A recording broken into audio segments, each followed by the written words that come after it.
something in me. I think it's that passion. Like, I know I can do it. The only time I decide to give up, if I'm telling myself, okay, That you're done with it. maybe this is not for me. I'm not gonna let someone else tell me what I can't do.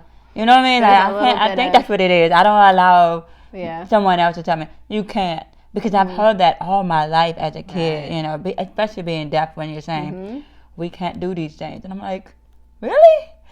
And I'm going to keep trying. And I kept trying. I think that's what it is. It's just being told that I couldn't do it for a long time as a kid. And by the time I got to college, and I just tried. And then my motto for after trying out for cheerleader, you never know unless you try. And then when I did that, I was like, great. But then I kept failing, and I was like, I know how much I know I can do this. I have what it takes. You know, and then I went back and I trained, and I was in a dance school, you know, studying. So I was getting better and better with my technique.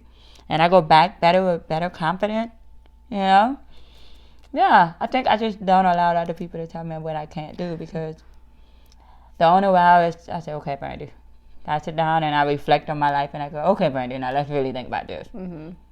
Maybe this is not meant, maybe this is not for you. I accept it. Okay, I'm good. But somebody else telling me no, like, I'm going to show you. That's how it is.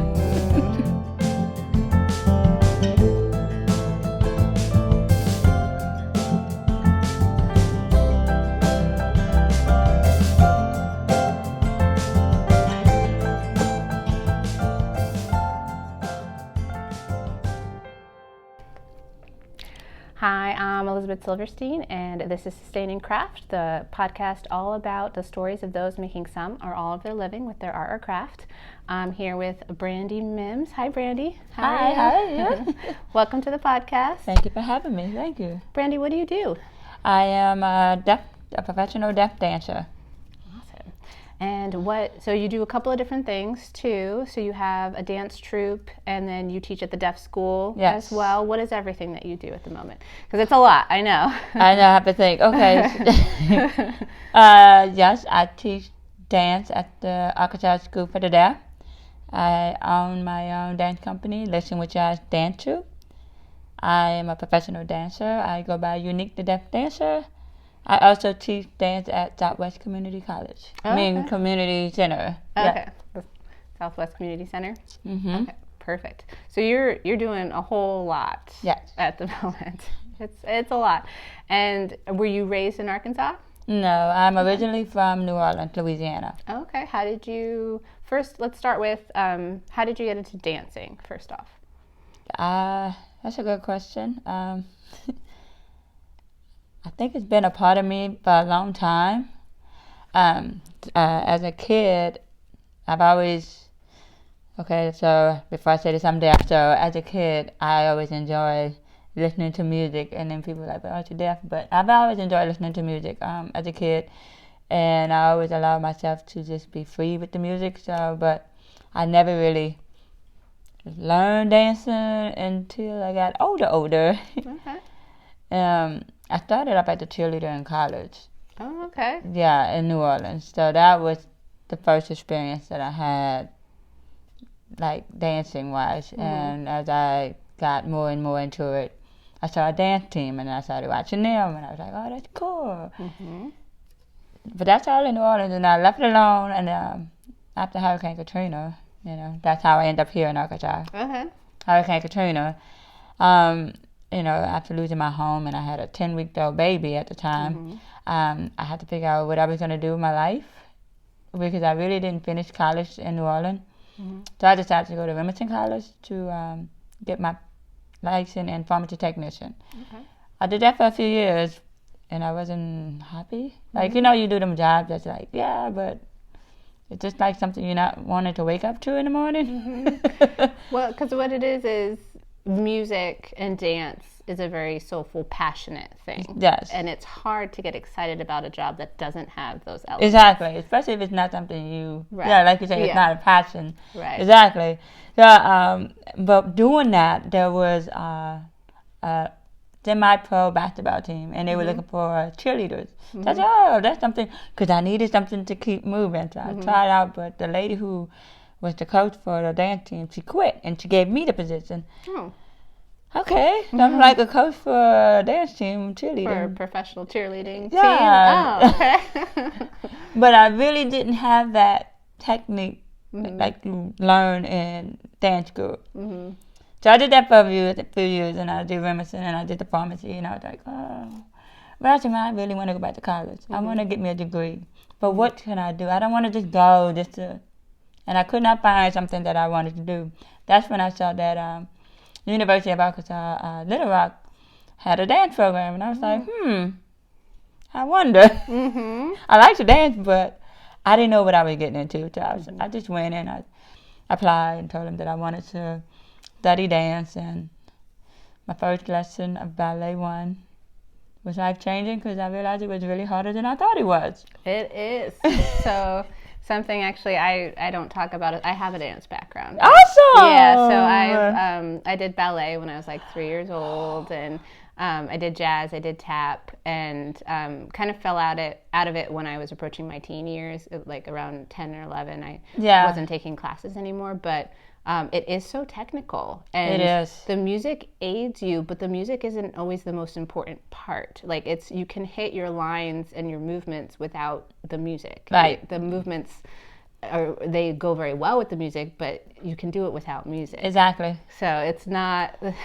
It's not a program like it's like I think that's what they say mainly in at ULA. Let me say not ULA. It's not ULA anymore.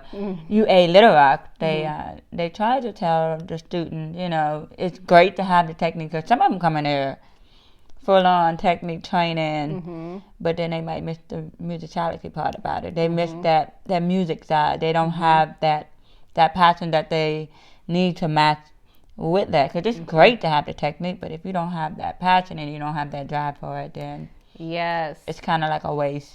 Yeah, and the other part is the stage presence. Yeah. So you can have the technique, you can have the passion, right, but you're terrible on stage. You just can't command the stage. Because sometimes they come in with like the big hair, like I'm, but and they kind of wonder, well, I don't have it, and you wonder why. It's like, but for me and for my teacher to see that I came in with no experience at all.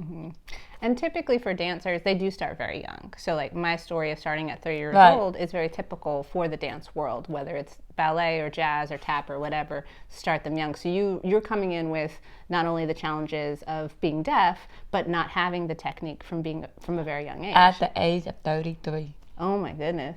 Very late. So you had to be, and it's not impossible either. It's not. But there are some challenges for it. So you have to be very driven. Yes. So you decided, I want to go back just to cheerleading for a second.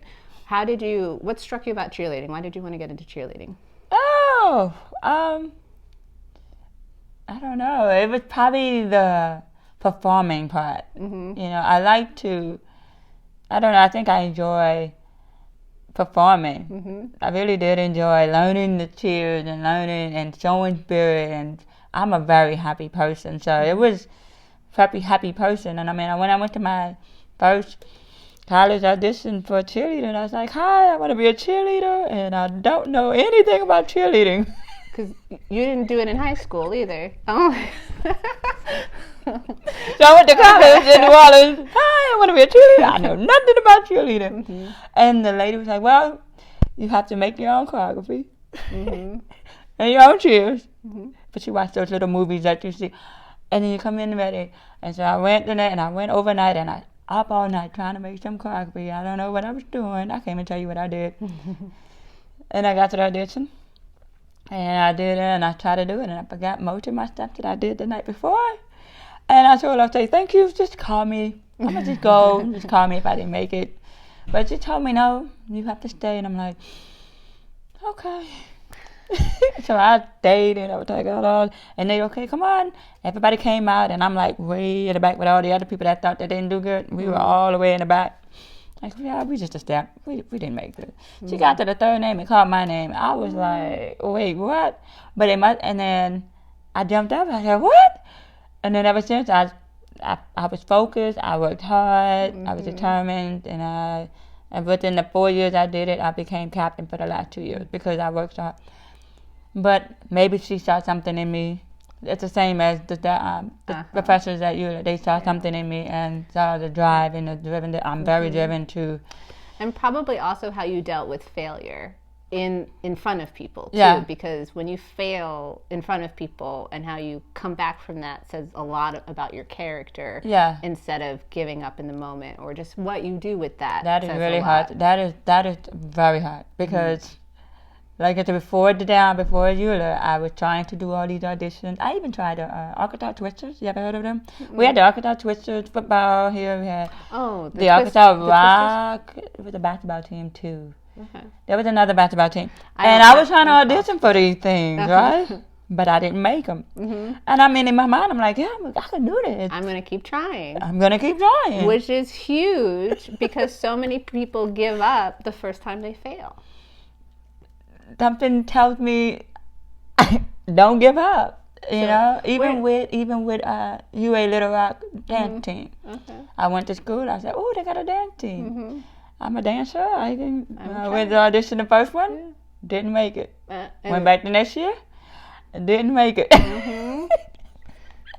Went third time, I made it." So where does that come from? Because that's not a typical attitude to have. Right. Most people are like, "Oh, that was embarrassing. I failed terribly. I need to try something else." So where does that come from? Why do you keep trying? Something in me. I think it's that passion. I know I can do it. The only time I decide to give up, if I'm telling myself, okay, that you're done with it. Maybe this is not for me. I'm not gonna let someone else tell me what I can't do. You know what I mean? I think that's what it is. I don't allow someone else to tell me, you can't. Because I've heard that all my life as a kid, you know, especially being deaf when you're saying, we can't do these things. And I'm like, really? And I'm going to keep trying. And I kept trying. I think that's what it is. It's just being told that I couldn't do it for a long time as a kid. And by the time I got to college, and I just tried. And then my motto for after trying out for cheerleader, you never know unless you try. And then when I did that, I was like, great. But then I kept failing, and I was like, I know how much I know I can do this. I have what it takes. You know, and then I went back and I trained, and I was in a dance school, you know, studying. So I was getting better and better with my technique. And I go back better confident, you know.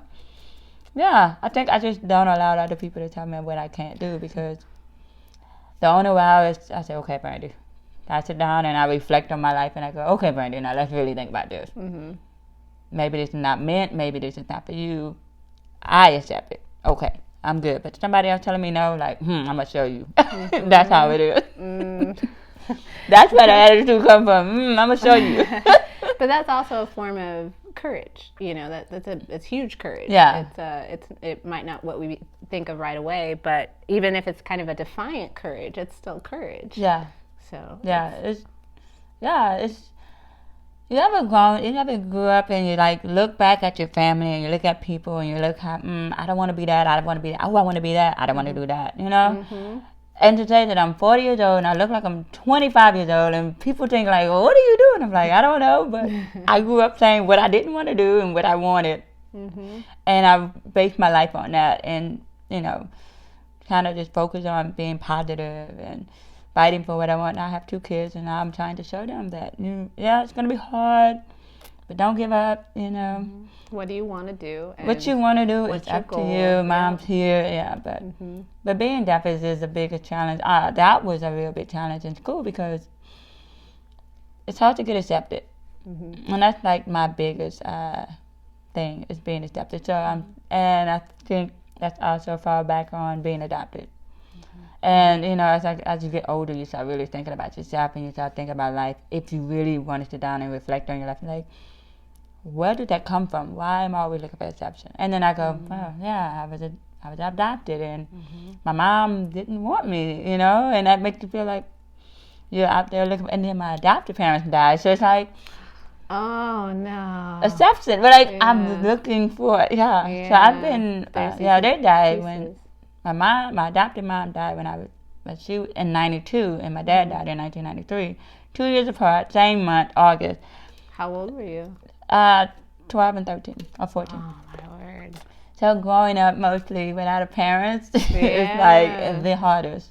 because you don't have no parents to run to. Yeah, and I had an auntie, but she was a bit of abusive, but I did what I needed to do to, I wasn't a trouble kid. That was the one thing, but I just think some kids, you get with some folks and they love their kids better than, so, but 10 years, 20 years now, we are in a better place now because I think she kind of reflect on her life. And she realized some things she have done to me, and she apologized at these, like now, she's starting to slowly apologizing.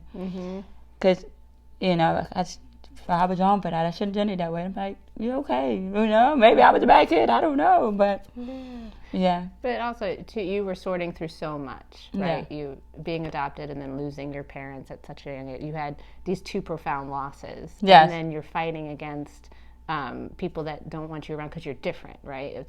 It's hard enough being a child and a teenager when you're just like everybody else. Right. It's so much harder when you have a perceived difference too. So much harder.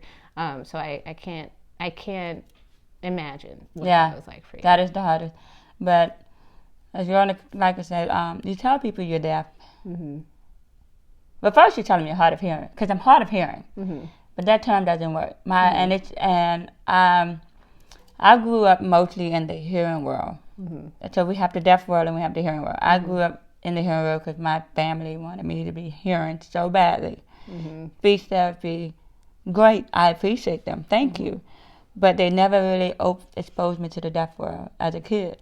A little bit in junior high, but it really wasn't fully deep into, I didn't understand what this deafness was. I didn't even understand. I just thought, hey, wear hearing aids, some of us all wear hearing aids, cool, but yeah. And so talk me through that a little bit too, because you have to do all the hard work in this conversation. I don't. I understand. I have no problem with it. It's all on you, and I want to respect that. Because I when I approached you about the podcast and doing this video too, I was like, what accommodations do you need? Because I don't need special accommodations, and I don't understand, but I want to be respectful of that. And be respectful of what you need in order for this to happen, because this is a medium that can really fight against the hard of hearing and the deaf. So I don't have a frame of reference, but I want to understand.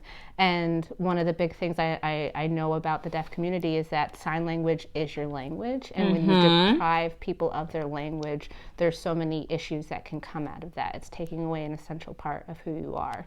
So how did you work through that? And how did you find, your language? And how did you find your place in the world? Because it seems like everything in your story is telling you don't fit in, you don't belong, you don't have a place, and you had to fight to make your place, and you fought for so long to find your place. So walk me through that journey. How did you? Okay, so first of all, I'm on the fence. I live between two worlds.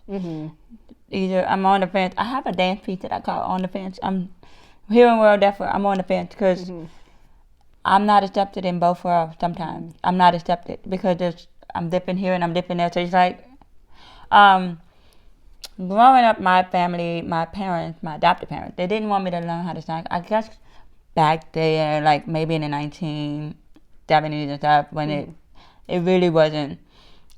It was, oh my God, my child is deaf. Oh, she's sick. Fix her. That's what a lot of people fix her. Yeah. And when you ever realize, if you look up a lot of stuff, when you see stuff that people say, when you say deaf, they think death, or they think it's a sickness, or I'm so sorry for you. I'm like, but I really thought it was a problem, because they made me feel like I should be worried about being this way. Right. Sign language, there's a couple of ways. Now, the one I learned was English, where we actually sign every word in the sentence.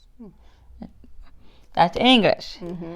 ASL is, they have their own grammar, their own structure, their own, and we speak it differently, just like Spanish. I'm still studying American Sign Language because it's a language. It's a very hard challenge. It's like, I've been raised to speak English, and then you want to turn around and have to speak ASL, because instead of saying the boy is across the street, you would switch that sentence around, where it's backwards, right? The street, boy, across. It's like different. You're not speaking. Does that prove, there's some challenges with that because you're teaching at the deaf school now? Is that? Some kids, I can speak some sign language, but finger spell is one. But some kids are like me. Some of them are hard of hearing. But it's not hard because I know my ears there. I just can't do both because they want you to talk and sign at the same time. But my brain think English, and my hand wants to do ASL. So if I do one, I can't do the other. But it is because you've trained your brain a certain way, and now you have to train it to think a different way. So in order to be ASL, I can't use my voice because it's easier to just sign without that. But the deaf world part is, I spent so long, and then when I moved here to Arkansas, I didn't have any deaf friends, and I've been here for 14 years. So let's see, I really started stepping more into the deaf culture 3 years ago. Okay. Recently. And what's that experience been like? Okay, so it all started with a deaf dancer. He's a deaf dancer. He's a choreographer. He's a founder of his own dance company in San Francisco, Antoine Hunter. Now, he's been on social media a lot. 3 years ago, I saw him a lot, and everybody was tagging me, "Oh, Brandy, look." And when I was like, "Oh, wow, that's another deaf dancer." So it's not impossible to be a deaf dancer, like, wow, there is someone else doing it. And so I reached out, and I was like, on Instagram, I was like, "Hi, and it's amazing to see another deaf individual out there doing what And then he responded back and said, "Hey, how you doing? Would you like to come and be a part of our International Deaf Dance Festival here in San Francisco in August?" And that was 2016 when he asked me. And I was like, "Yes." And then I went in 2017, and then my world changed. Because I met other deaf dancers from all over the world. Like, was that after you went to school for dance? I was doing it. You were doing school. Okay. My school supported me. I told them that I'm going to San Francisco. They helped pay for my flight, but they really wanted to encourage me and maybe thought that would help me, because before then I was like very negative in class and felt down because I felt like I was struggling, and I'm watching all the other kids who danced longer than me were doing better than I was, and if I made a mistake, I was beating myself down. I didn't have that confidence. But after San Francisco, the first year, I went back to school. My teacher was like, "Brandy, what happened?" It's like I did a 360 turn. Like, I walked in there like a different person. It's because it really speaks to finding other people like you, right? And finding a community of, you're not the only one. When you feel like the only one, I know it's hard. It's such a struggle, but when you can have that community support, to have other people that know and going through the same thing you're going through, is some of the feeling. But also they show me about the deaf community, because the deaf community in San Francisco is so big and so active. And Miss Antoine and Zana, they both were like teaching me how to. The way they were about their deaf culture, they were our way, the hearing way, and their way is so different. It's like, but I'm so hearing, and then they try to get me the deaf one, and I'm like, okay, this is new behaviors I need to learn, but I love it. Like, why haven't I was taught this when I was a kid? But so I've been there for 3 years now. I've been going every year back to San Francisco, because that's home. That's my second home now, because that's my family. That's my deaf dance family. Because every year I meet different deaf dancers from all over the world, from Colombia, Costa Rica, China, Hong Kong, Germany, you name them. India, everywhere. But I know. I wouldn't. Without them, I don't think I would have found my identity. Because they helped me find my identity. Now I accept. Now I know it's okay to be deaf. Now I know it's okay to be a deaf dancer. It's okay to say, "Hi, yeah, I'm deaf." At first it was like, "Yeah, hi, my hearing aid. Don't want anybody to know." Now the only thing I just want deaf awareness. Help people understand that we are cool people. we can talk and communicate, yes, differently. But if you really want to know how to communicate with a deaf person, you just ask them. Like you're like, hey, yeah, do you need any accommodations? Wonderful. But I really live. Now, if it was in a loud place, we would have had a problem. But there's always ways. There's always ways, like writing notes, writing a notepad, or taking some classes. Right. That's something or learning alphabets. I paid attention to just on your Facebook too, where you said you needed someone to help you, and I just didn't have the time to reach out with phone calls, right? So I was like, all right, I'm not gonna call Brandy. I'm gonna make sure I text her or message on Facebook, So that's something I'm like, it's those little things that I don't have to think about because it's just not. It's a lot of people don't know that, and it's kind of hard. Like right now, I saw a post recently about the airplane, and I realized that when we go on an airplane, we want to watch the movie. We can't watch the movie because there's no closed caption. Oh, and you're like, airplanes are so far behind. What's the point? Yeah, airplanes are, for whatever, they're so far behind. Even like wheelchair users have to. There's no accommodation for them to stay in their wheelchairs. Yeah, they gotta get up. You want to hear some funny joke? It's not gonna be funny, is it? It was really like really okay. So I went to San Francisco last summer, right? I think I was transferring from the Little Rock plane to the Dallas, I think it was. But someone had the little name board and a wheelchair for me. I'm fine. See? I was like, I'm deaf. I can walk. And in my mind, I was walking, and I said, I should have just took the chair just to get the ride. But it was like, how? Yeah. It's weird because that happens a lot too for us. Because it's an all lump sum, right? Like, if you have a disability of any it's a disability. Sort, it's just lump you all together. Yeah, and they just think. Yeah, it's unfair. Right now, my biggest challenge right now is the deaf kids at the school because they're not exposed to, like me, they're exposed to little things, but not exposed to a lot. And I'm happy that the superintendent wanted me to come and show them that, yes, I want dance. Let's teach them dance. But it's different for me because I'm so used to working in the hearing world. Now I'm like working in my own deaf culture world. I'm like, oh! And I have to remember, some of these kids can't hear. Yeah. So we recently did a Christmas program, and I did some dances, and the parents came to see it. And I was proud of myself because I was able to show the parents that your kids can dance too. It might not be technical, the technique, but there's other dancing that can help. And like you said, yes, you can be technical, but that's not all to dancing. Not the only thing. And I did just call deafness a disability, but you called it a culture. Is it it's wrong? Our culture. Is it wrong to call deafness a disability? Is it something I should say? The biggest word don't ever say is hard of hearing. No, don't say hearing impairment. Hearing impairment. That's the one. Okay. Oh, the hearing. There's some term that's kind of like, but we're not impairment. We're hard of hearing or we're deaf, but we're not impairment because if they really look up the different terms, they would see that hard of hearing impairment is just not a good word. Okay. We don't really like that word. And this person they have a hearing disability, and it's like. It's not their fault that they don't know, but that's why we're trying to do more deaf awareness. More, did you know, did you know not all deaf people know how to read lips? Not a lot of people. It's hard. It's a difficult thing.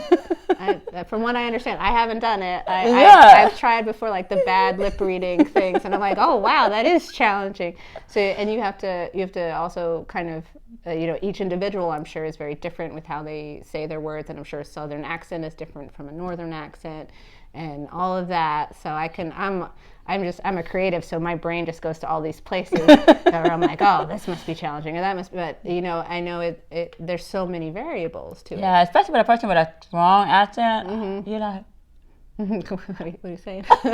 What's that? What? That, and when someone say, and this is probably the most annoying one, when someone say, I'm deaf, you know what the hearing person automatically do? They start yelling at you? Yes! Did you miss the part where I said, I am deaf? Did you know yelling doesn't work? Oh my goodness. I believe it. Just from just my own ignorance too is like something I'm very aware of, and like what I want to understand, because I don't have anything really different in my family. Like mental illness runs in my family, but not much of anything else. So I really want to understand, because when you think about these hidden populations that are like, I had no idea what a huge deaf dancing community is. We're not talking about the deaf community, we're talking about the deaf dancing community.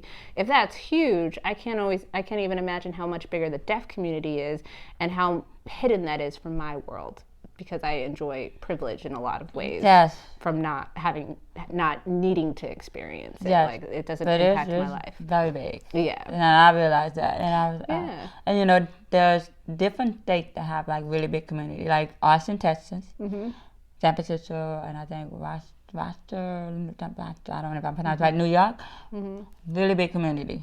Like they're a big community, and I don't want to move. I don't want to leave Arkansas, but I'm like, might move to Austin, Texas. Only because I just want to be a part of my somewhere where I belong. Yes, you know, and I've lived a long time in the hearing world. Now I want to I want to live in this deaf culture. I want to be able to walk around without my hearing aids and just like, look at you, I don't have to hear you. Yeah, you don't have to read lips, you don't have to worry about that. And improving sign, that's another way you improve sign language. You can learn sign language but if you communicating with a deaf person with sign, it also helps you. So I know it helped me to improve working at the deaf school. But my challenges at ULA were very challenging because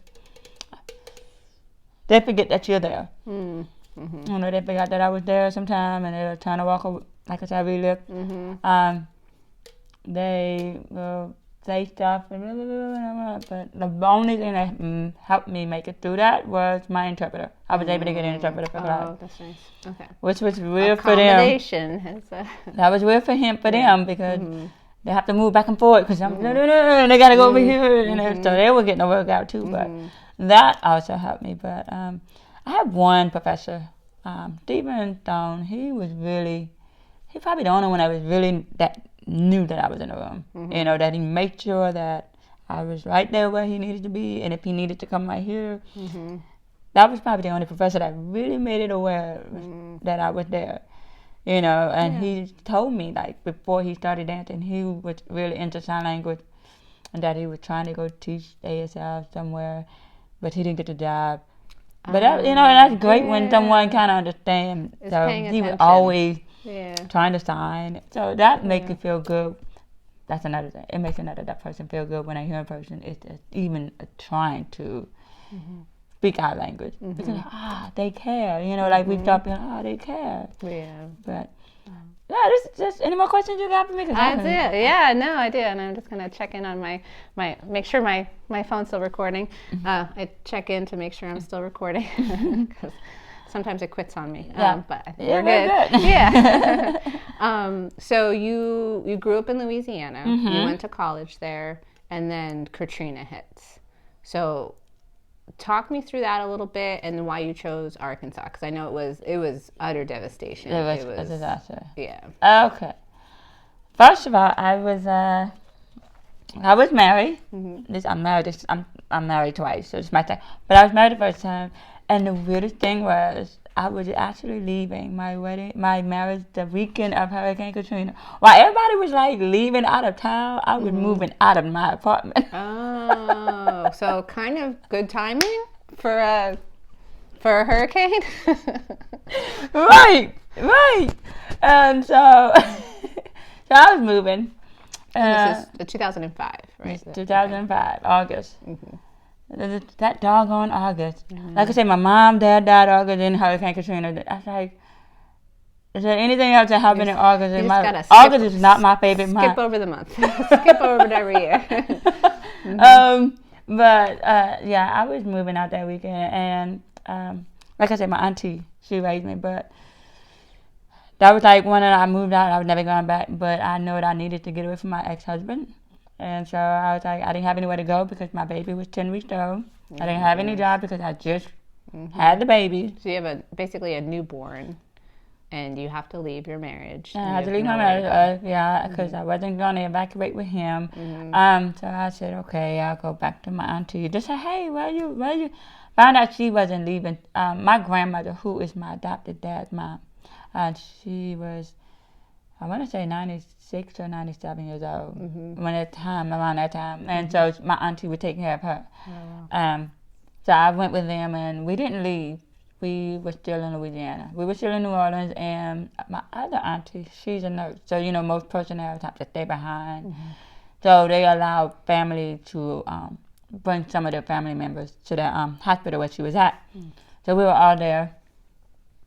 And, we're so used to hurricanes. Normally we sleep through them sometime, and this one came through.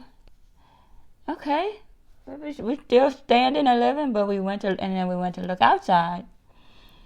We noticed there was water, and in the area where we were living, water have never, ever flooded in that area, ever. So when we saw water, we were like, oh, something's wrong. But then we was like, okay, little water, okay. But when we went back an hour later, our cars were under the water, and this is a hill in our car, and then our water, it was like, and then we looked straight ahead, we saw Walmart underwater. It was like, something's going on. And, we didn't have TV. We didn't have anything to know what was going on in the outside world because we were trapped in this building. And the water was rising in the hotel, in the hospital. Patients were dying. And so that was like Monday, right? And so we went all the way to Thursday. And that's when our chopper finally came and got us. So all of us being lifted, I've been lifted in a chopper with my 10-week-old baby. Oh, my word. That was creepy. Yeah. But the worst experience out of that whole thing, there was a lady who had at least, I want to say 6 kids, right? She was the personnel, a nurse too. So I was watching her kids for her while she was working. So she had 6 kids, and they were all babies. They were young, and she had like a real baby. So while transferring us into the chopper, her, me, and maybe another family who had like 2, 3 other kids, they had all her kids but 2, and they started pulling away. They lifted up and left the 2 youngest one behind. So we were all in the chopper screaming. There's no adults down there with the 2? There were other families down there, but we didn't know who. Oh, these are random people. They weren't like supposed to. Oh, my word. Yes. So we're in the chopper, and she's in the chopper yelling, "Go back and get my baby." We're yelling, "Go back and get her baby." Like, those was like the babies now. They can't tell you what mommy is and what mommy name is. Yeah. We were all crying in the chopper yelling, "Please turn around and get this lady babies, man." Yeah. Like right now, they didn't think about that. So they turned around and got them. That was the most worst experience ever for me because I was like, how could they just... Yeah. So we got them, and I'm on the top, and I'm looking down out of the window, and I just see all this water. I'm like, man, what is going on here? Where am I going? I left my family because they couldn't, I left first because they were doing women and children first. So I left my family, and I'm like, they're like, where are we going? I just see all this water. And then I got scared because I'm like, I'm by myself and my baby, and I'm like, I ain't got no money on the phone. What am I going to do?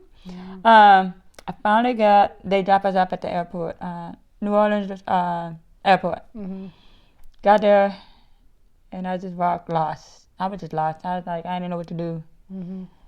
I didn't know if I was going to see my family again. I didn't know what to do.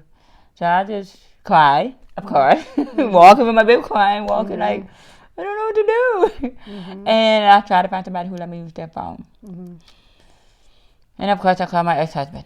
Because I was like, that's the only person I could think of, and I called him, and he was, because he had left, he was already gone by his mama, and I called him, he said, well, just get on with the bus and try to come to me, as much as I didn't want to, but I was scared, and I was like, great, get on the bus, fine, but I didn't have to do that, right, because I looked, and then I saw one of my aunties, okay, we're good. Oh, my word. I was like, oh, no. I was like, okay, we're good. So after my auntie took us, and we all of us that was together, we all back together. So we had to spend a night at the airport. But and that was another scary moment because you could just see, I had so many women coming up to me asking for baby food. Oh, because you were nursing? Formula. Oh. And I'm like, I'm sorry, I can't help you. I'm breastfeeding, and which was probably the best thing I could have ever done for my child's life at that point, because If I was on formula, I would have been in trouble too. Yeah. So I was kind of grateful that I was breastfeeding my child. And I mean, so many ladies, you have any problems? Breastfeeding. I'm sorry. Yeah. Couldn't help you. My baby was crying, and then we were like trying to be calm because you have army people walking with those big guns, and you're on the floor freezing and eating the military food, the little cord dry. It was crazy. Oh my, you've been through so much. Like it's it was crazy. Yeah. And so maybe that Thursday, and then I think that Friday they decided, okay, we found a place to put these people. Okay, let's send us. So they started sending us out. We heard so many different locations. We heard Houston. Well, we heard Texas, and then we heard Atlanta. So we didn't know where we were going. We just heard those 2 states. We got on a military plane. I'm telling you, everything was scary to me. Okay, I believe it. As we get on a military plane, there's the old and the sickness and the sick people and the older people who can't sit up. Yeah. They were laid out on a bed, and they were laying on top of each other like this in the middle of the plane, and we were sitting on the side. So that was kind of creepy. Yeah, that's because they're all like stacked up on top of each other, and, like they're furniture and not people. That was creepy. Oh. I would never forget visions like that. That was like these words like. And then they're giving out earplugs. Hey, you need earplugs for the airplane. Because we're on the military. So I don't need them there if I can't. It won't bother me. So we take off. And I think that's when I saw my auntie. That's when she finally broke out in tears. Because, she was trying to keep it strong for so long. I think, and I turned and I noticed she just cried. Like, she just really hit her. They took her to Atlanta. We ended up in Georgia Tech. We were kind of happy because they had 2 locations. And where we were, there weren't that many people. So we had all these beds. Yeah.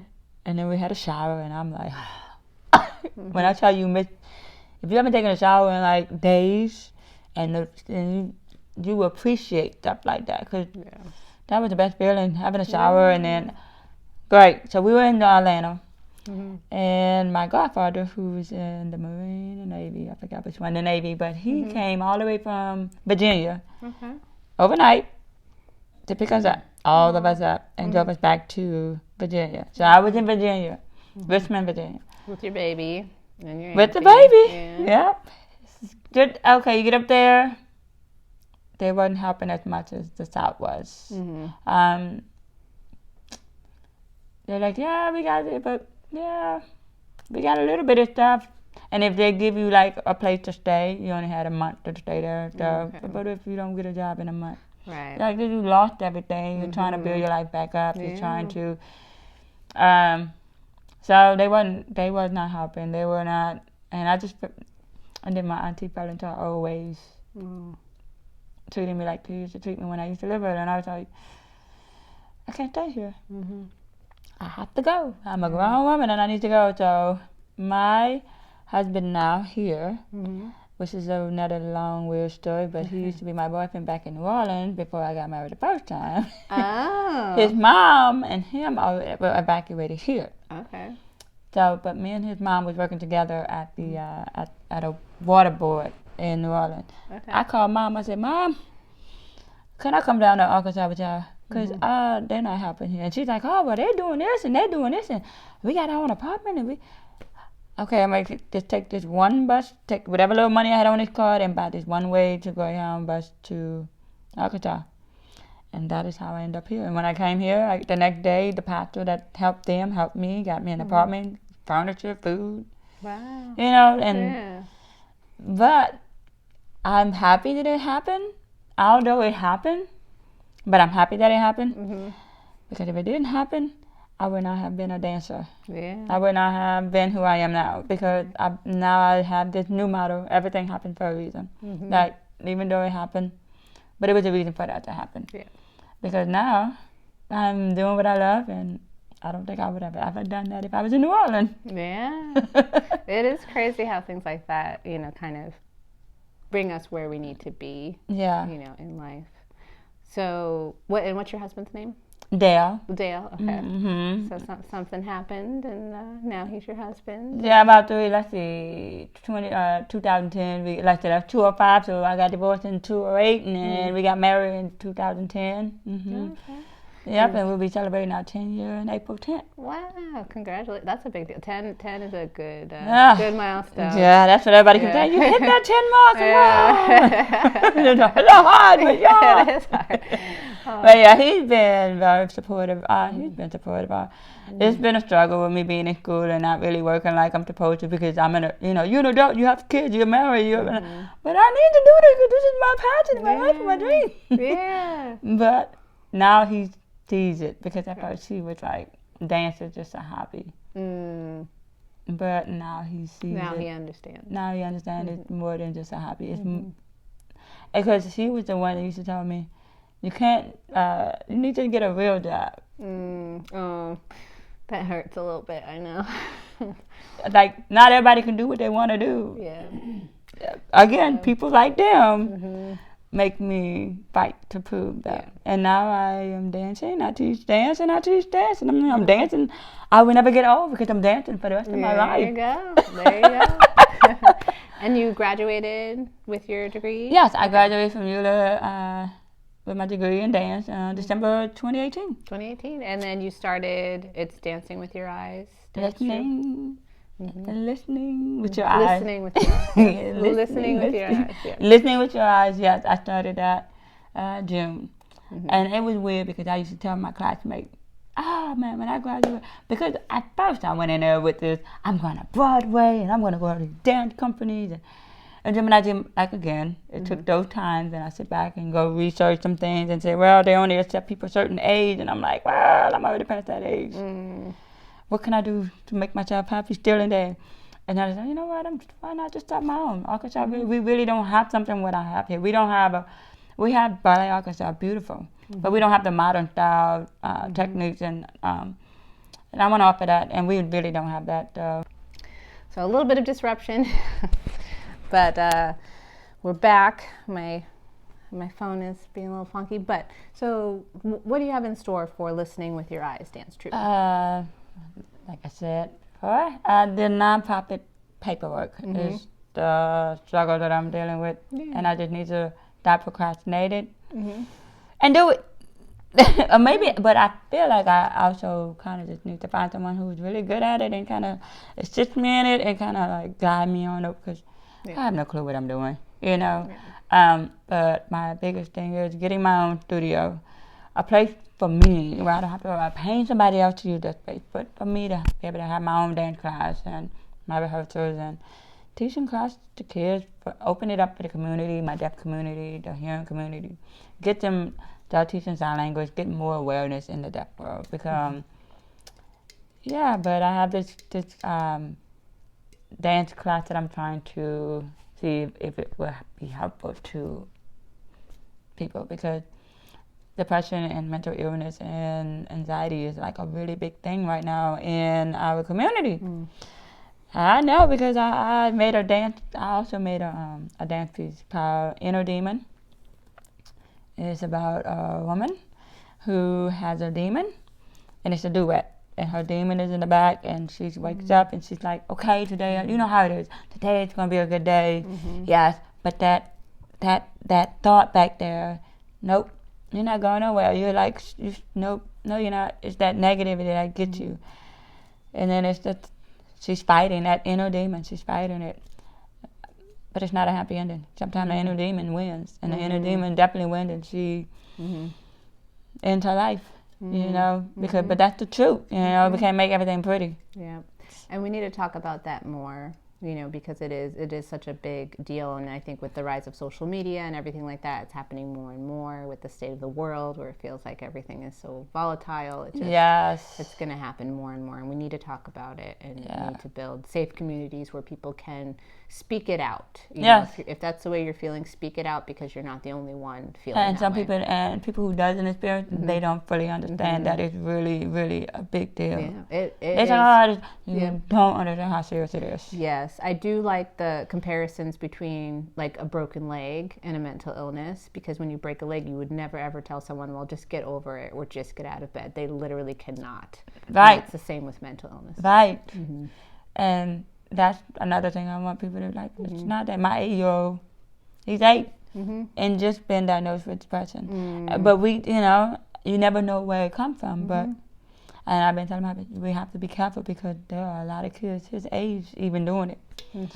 And if we don't pay attention to it now, it'll be too late. So I'm glad he was like listening to me, like, let's go get him some help, because a lot of kids out there don't even get help because some parents probably miss it and not really seeing that child. Yes, and it's, you know, it breaks my heart when like a child is having a hard time and they act out and they get punished for it instead of getting the help that they need. Yeah, because I used to work at a children's home with children who've been displaced from their family because of the parents doing irresponsible things. But my connection with kids and understanding what they're going through and what they've been through is another reason why I'm so close with kids and comfortable with kids, because I know what I've been through and the hard struggle it is to be accepted and wanted. And I'm like, yes, they did something wrong. Yes, you can punish it, but you need to figure out why they did that. You know, and then they always want to call a bad child a bad child. They're not bad.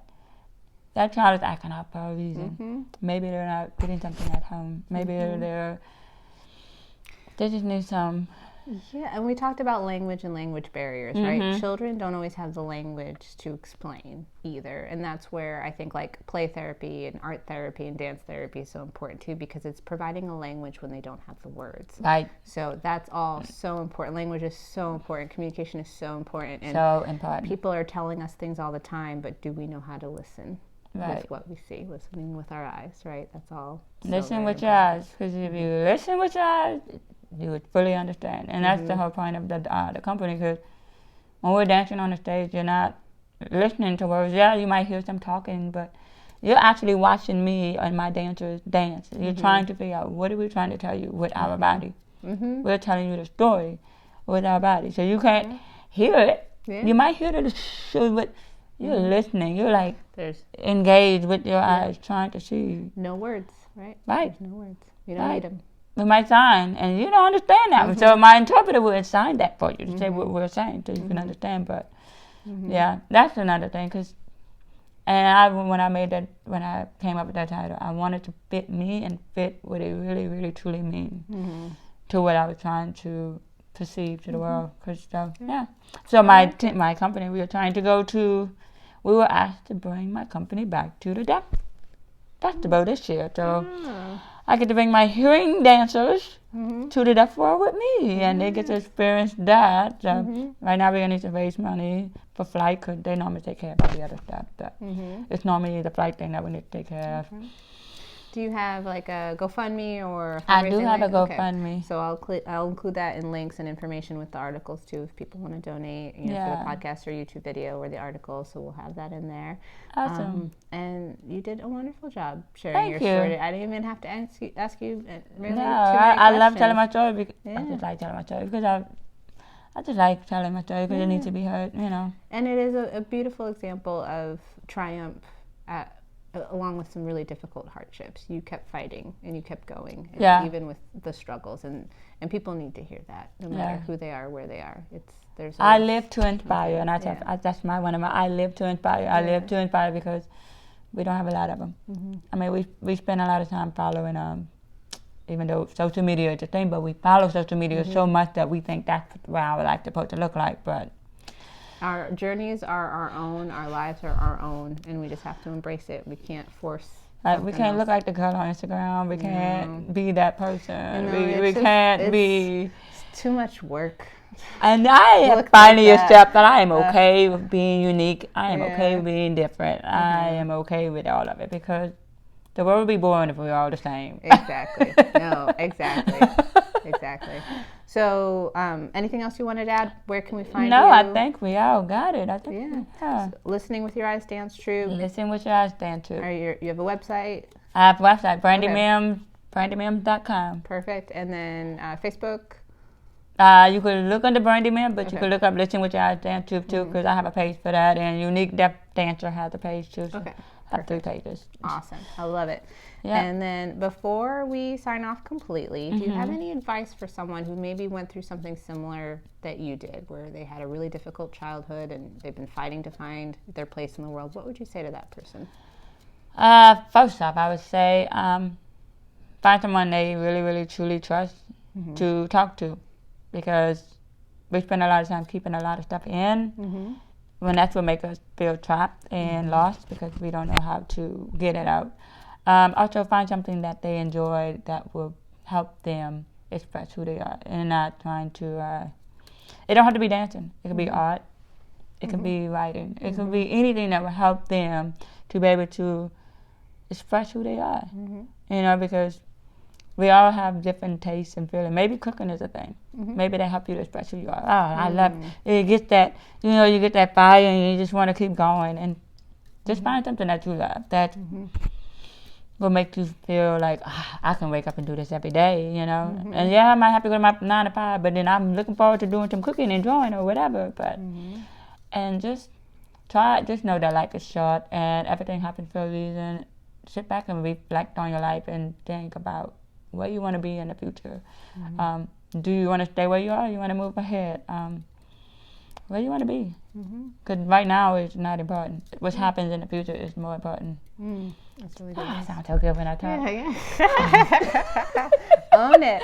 All right, so I'm going to do my little sign off. I'm going to thank Diane and thank my my musician. But while I'm doing that, think about one more piece of advice, and I'm going to ask you about if advice for someone who wants to do like a creative nonprofit, like what you've done. What advice you would give to them? Okay. So while I think about that. This has been Sustaining Craft with Elizabeth Silverstein, my special guest today, Brandy Mimms of Listening with Your Eyes Dance Troupe. She is the unique deaf dancer. I wanted to thank the people that have made this possible. That includes Jim Chiago, who did the music. He is on iTunes and Spotify as 7 Second Chance, or Playing Around Denver as Nomad Neighbors. Also, Diane Harper, who has previously been on this podcast. She generously provided her studio to record, and this has been wonderful as well. And Brandy, what advice would you give to someone who's looking to start a creative nonprofit? Okay, that is very easy. You just start doing the simplest thing, because creative is whatever popped up here. You just do it. Like I tell my kids, you take the simple thing like playing a video game or playing basketball or volleyball. Take that. Now let's add some movement to it. You're not dance movement. Let's add walking. Let's add running. Let's add skipping. And if you keep adding small movements, and then you sit back, record yourself. Say, someone's on the phone, right? Let's pretend I have a phone. I'm not gonna have a phone, but I'm on the phone. We normally phone, right? But then I want to go like this. Adding some movement to it. I'm still on my phone, but I may want to, you know, it just add simple things, and once it's just, how can I make this? How can I do this differently? How can I move this differently? Like, how big can I do it? How small can I do it? Move it around. Yes. Is it fast? Is it slow? You know. Yeah. And what does that do when you add movement to something? How does that impact it? That's me telling a story. That's I don't know. It's like, I don't know. Improv. It's so improv. It's so freestyle, made up. And I do that a lot when I go to perform somewhere. I'm like, okay, just put this music on. I've never heard it before. But that's when you improv. You just allow your body to do the communication. You don't think about it. You just do it. Don't think. Because when I hear music, and a lot of people think I've heard it before, I'm like, and after I'm done, I'm like, I had no clue what I was dancing to. That was my first time hearing that music. And they're like, what? But connect whatever. Connect with the music. And that's what helped me. And we forgot to add, how do I listen to music when I'm deaf? How do we do that, Brandy? I wasn't going to ask the obvious question. You can ask that question. How do we do that, Brandy? How do I do that? I have to feel the vibration. I can hear it a little bit with my hearing aids, yes. But it has, not saying it has to be like blasted loud, but it has to be loud enough for me to be able to like really feel it. To feel it where I can feel, okay, if it's hard or if it's soft, or if it's, I need to feel that. If I don't feel it, I'm like, I'm lost, I don't know where I'm going. I feel very crazy. Yeah, so that's how I listen to music. feeling the beat. And I have Bluetooth hearing aids, so music is always in my ears when I'm not talking to people, or if I'm always listening to music. It is right here in my hearing aid, so the vibration is right there. I have a love for music, and music helps me with my dancing, and it helps me to express myself. It's free. Thank you. Thank you for having me. I really appreciate this. Thank you.